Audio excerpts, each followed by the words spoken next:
There's never a dull moment in the world of private brand, as this past week we saw big moves from Aldi. Amazon was reported by the Wall Street Journal to be shrinking their private brands. Target had a tough Q2, and Loblaw introduced some great new Italian pizzas.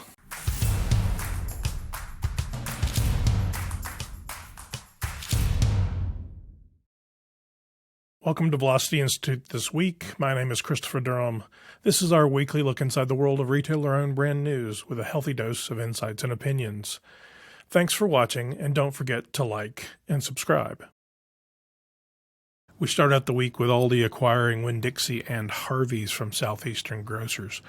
Once the acquisition is concluded, they will add 400-plus stores to their portfolio of 2,400 stores in the U.S., which will make them a force to be reckoned with. Speaking about the transaction, Jason Hart, Aldi U.S. CEO, told MSNBC in an interview, "We're going to convert a significant amount to the Aldi format after the transaction is closed over the course of several years. For those stores we do not convert, our intention is that a meaningful amount of those will continue to operate as Winn-Dixie and Harvey stores." The question is, of course, the semantics of the quote from Mr. Hart. Significant amount versus meaningful amount. Not really sure what the difference is there. Only time will tell. I'll work under the assumption that there will be more Aldis than anything else, certainly more than Harvey's. We'll see what happens. The reality of that assumption is it's going to dramatically impact the way they go to market with private brand. So what does that mean for retailer-owned brands in general, the industry, and what does it specifically mean for the Southeastern Grocers brands as they move forward? Let's take a look. So Southeastern Grocers, several years ago, rebranded much of their portfolio into a couple of tiers that are very traditional private labels. They were redesigned. It's pretty modern, pretty fresh, not bad-looking design. The products are all standard national brand equivalent products. So no problem there, but it's not groundbreaking by any stretch of the imagination. The other side of it is Aldi has a very extensive private brand portfolio and a commitment to private brand in a way that really only its cousin Trader Joe's has. So they're 90+% penetration in private brand. And it's not just the expected national brand equivalent. They're bringing in seasonally international foods. They have health and wellness and organic and lots of interesting things that they're bringing to market that has created a love for them from their shoppers. And if you search for Aldi right now in TikTok or Instagram, there's a lot going on there where customers are saying, we love what Aldi's doing. What does this mean for the bigger retailer-owned brand industry? My belief is that it'll be good for the industry, that more people shopping at Aldi will be good for private brand. They'll learn that private brand isn't just the same Cheerios for less. It's a lot of great product at a great price. It's innovative, it's interesting, it's international, all those things that we want it to be and it should become. So moving beyond the expected national brand equivalent to be products that shoppers can love. As if it weren't a big enough week with Aldi and Winn-Dixie, we have Amazon making big moves. The Wall Street Journal, in an article, announced Amazon is cutting dozens of house brands as it battles costs and regulators. The company cuts include all but 3 of its 30 clothing labels, such as Good Threads and Larkin Row. Of course, the rest of the press picked up on it very, very quickly. The word spread. If anything was going viral, this certainly was. It goes on to say Amazon.com is jettisoning dozens of its in-house brands as part of a significant reduction of its private label operation as it works to fend off antitrust scrutiny and shore up profit. Big moves, and they're trying to connect a lot of dots there, so let's talk about it a little bit. But of course, the press picked up on it big, so here's MSNBC. Amazon axes some private label brands as part of wider cost cuts, spinning a tale of using axes and cutting costs, of course. Nice little move there. New York Times and the Intelligencer, the life and death of Amazon brands. It's all very dramatic, and we've suddenly begun to wish for the demise of Amazon. And all of it connecting the dots goes back to a few things that we'll discuss. So the Wall Street Journal says, according to people familiar with the matter. Okay. No names, no direct evidence, no sources, according to people familiar with the matter. So take that for what it is. And what those people are saying is Amazon has eliminated 27 of its 30 clothing brands, including Larkin Row, Daily Ritual, and Good Threads. The private brand fashion will have just 3 brands: Amazon Essentials, Amazon Collection, and Amazon Aware. Essentials Collection, Aware Collection's jewelry. Aware is this sort of greener, better for you. You can track it. Hey, sounds like a 3-tier system to me. Amazon is dropping its furniture private brands Rivet and Stone and Beam.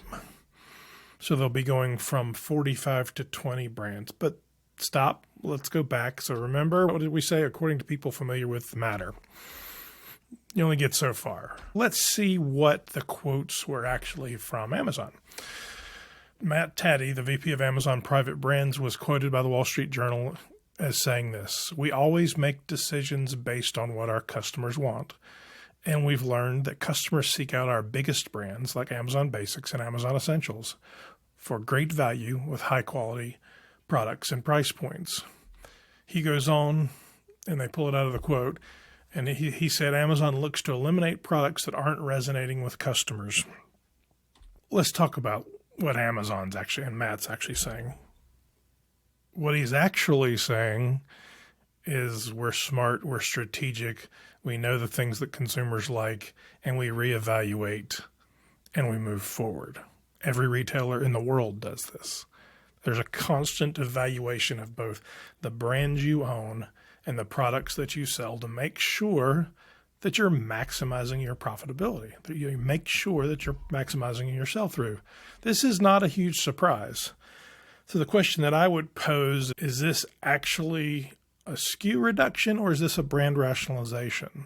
So as a brand rationalization, which happens at retailers all around the world all the time, Target's probably done it, 4 or 5 times in the last 20 years.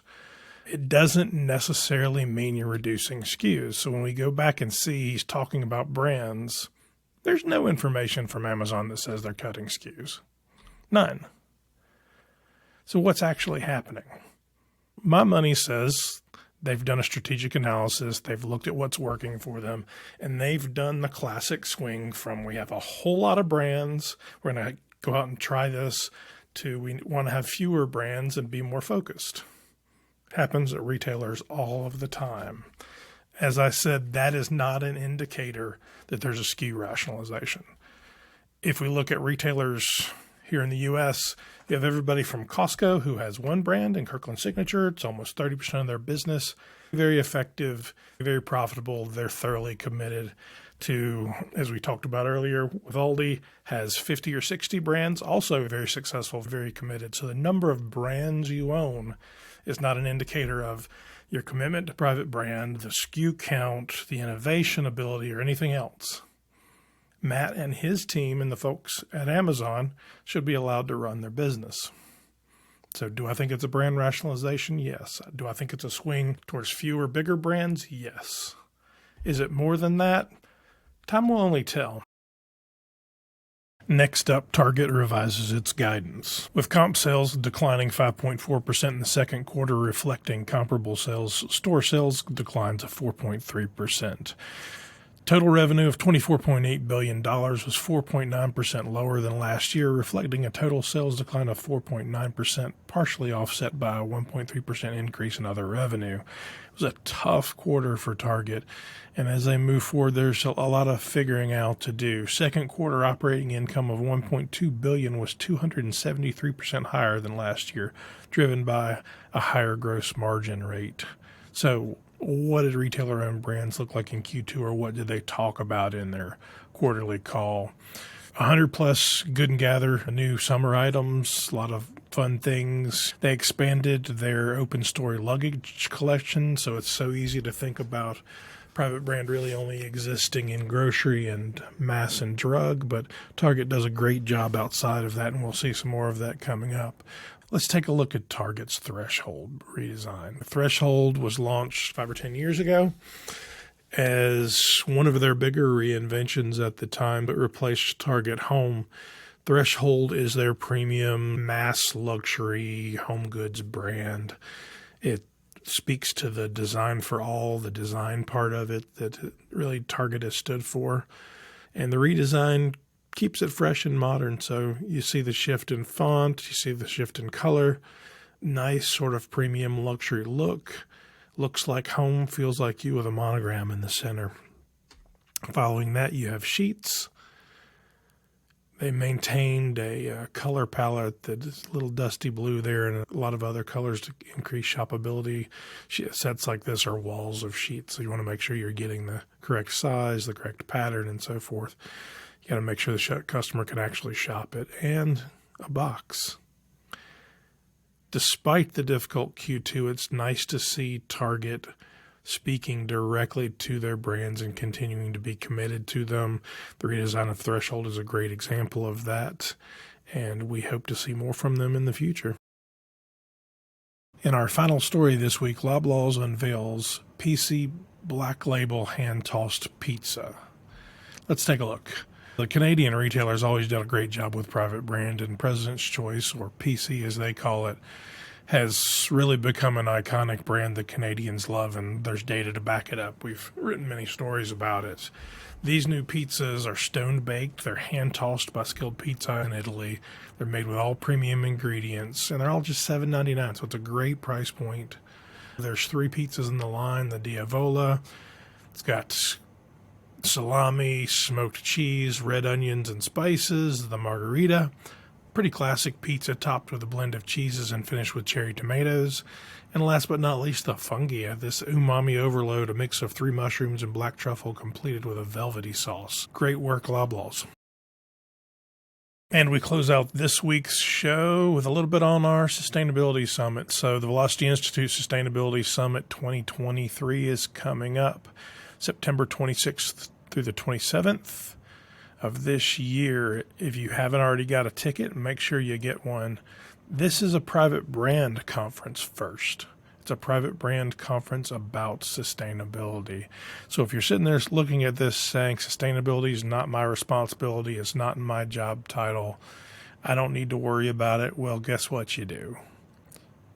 You may be the person that can impact the packaging, that can impact the product, that can ask the smart questions, that can right-size things, that can really make an impact on sustainability and honestly efficiency for your brand. So speakers include, of course, Whole Foods, Walgreens, Misfits Markets, Meijer, Wayfair, Clemson, Circana, Thrive Markets, and you see the whole list of them. We've actually just added Wayfair, who will talk about their sustainability initiatives and their new private brand line. We're pretty excited to that. So please join us in Austin, September 26th and 27th. It's going to be a great event, and we hope to see you there.